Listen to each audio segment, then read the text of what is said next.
রিনা একজন সাধারণ নারী, কিন্তু তার গল্পটা অসাধারণ ত্যাগ আর ভালোবাসার। খুব অল্প বয়সী স্বামীকে হারিয়েছিলেন তিনি।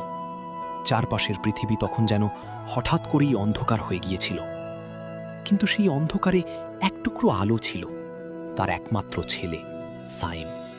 নিজের সব কষ্ট, সব অভাব, সব স্বপ্ন বিসর্জন দিয়ে রিনা একটাই লক্ষ্য নিয়ে বেঁচেছিলেন, তার ছেলেকে মানুষ করা।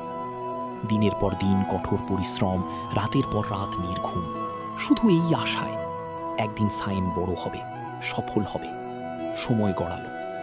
সেই ছোট্ট সায়েম একদিন সত্যিই বড় হলো।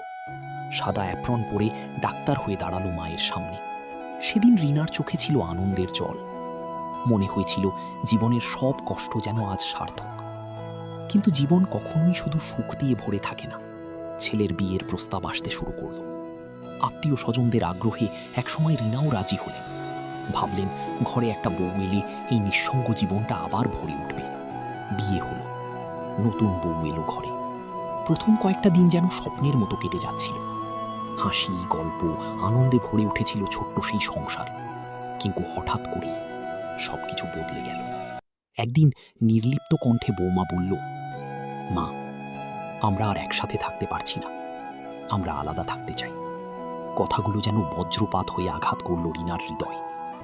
তিনি কাঁপা গলায় জিজ্ঞেস করলেন, আমি কি কিছু ভুল করেছি বৌমা? উত্তর এলো ঠান্ডা, নির্দয়, কিছুই হয়নি। আর হলেও আপনাকে বলার প্রয়োজন নেই। সেই মুহূর্তে রিনা বুঝতে পারলেন নিজেরই ঘরে তিনি আজ একজন অচেনা মানুষ। সাইম চেষ্টা করেছিল মাকে বোঝাতে নয়, স্ত্রীকে বোঝাতে। মা আমাদের জন্য কত কষ্ট করেছেন, আমরা ছাড়া মায়ের তো কেউ নেই। কিন্তু উত্তর ছিল আরো কঠিন। সব মা বাবাই সন্তানকে বড় করে, উনিও করেছেন।